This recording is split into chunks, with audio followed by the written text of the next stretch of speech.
안녕하세요. 최강국어 TV입니다. 이번 시간에는 국어 문법 내용 중에서 의문에 대하여 총정리하는 공부를 해보겠습니다. 이 영상은 의문에 대한 21개 영상의 내용을 간추려 정리한 것입니다. 먼저, 음성과 의문은 무엇이 다를까요?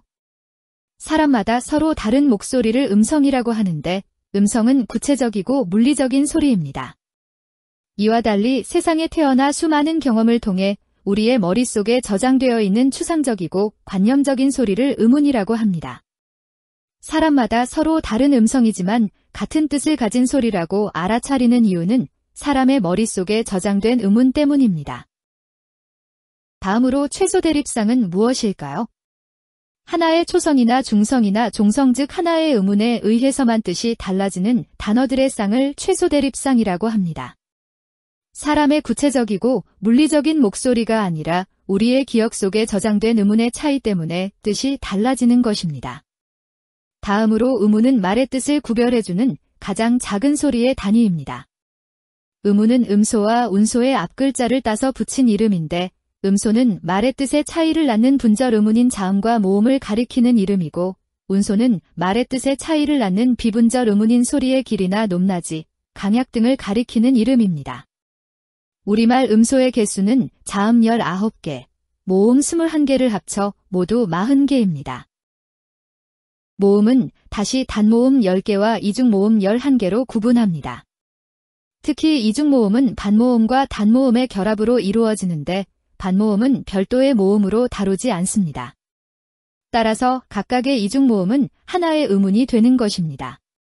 의문은 표기와 발음이 같은 경우도 있지만 표기와 다르게 실제 발음할 때 소리가 변하는 경우도 있습니다. 이것은 표기한 대로 발음하기가 어렵기 때문에 발음하기 편하도록 하기 위해서 표기와 다르게 발음하는 것입니다. 한편 어떤 음소들은 나타나는 자리에 따라 실제 발음이 달라지는데 이 경우 그 달라진 소리를 변이음이라고 하며 변이음은 비록 소리가 서로 다르지만 사람들은 같은 의문으로 인식하기 때문에 뜻을 구별해주는 역할은 하지 못합니다.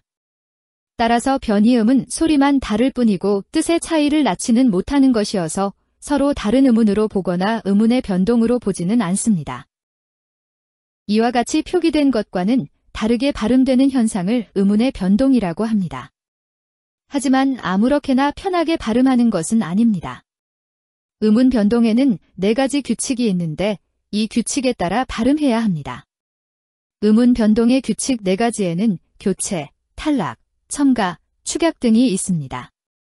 교체란 하나의 의문이 다른 의문으로 바뀌어 발음되는 현상이고 탈락은 하나의 의문이 없어지거나 발음되지 않는 현상이며 첨가는 원래 표기에는 없던 의문이 새롭게 끼어들어 발음되는 현상이고 축약은 2개의 의문이 합쳐져 하나의 의문으로 바뀌어 발음되는 현상입니다. 각 의문 변동 현상의 대표적인 사례들을 정리해 보겠습니다. 교체 현상의 대표적인 사례로는 음절의 끝소리 규칙, 비음화, 유음화, 구개음화, 된소리 되기 등이 있습니다. 탈락 현상의 대표적인 사례로는 자음군 단순화, 리을 탈락, 히읗 탈락, 모음화 또는 어 탈락, 모음의 탈락 등이 있습니다. 첨가 현상의 대표적인 사례로는 니은 첨가, 반모음 이첨가 등이 있습니다. 축약 현상의 대표적인 사례로는 거센 소리 되기가 있습니다. 이번 시간에는 국어 문법 내용 중에서 의문에 대하여 총정리하는 공부를 해보았습니다. 의문과 관련성 있는 주요 개념어들만 간추려서 정리해 보았는데 각 개념들에 대한 좀 더 구체적인 내용들은 최강국어 TV 의문편 영상들을 하나하나씩 보시면 아주 쉽게 파악할 수 있을 것입니다. 많은 시청 바랍니다. 이 영상의 내용에 대한 질문이 있으시면 댓글로 남겨주세요. 빠른 시간 내에 답변해 드리겠습니다.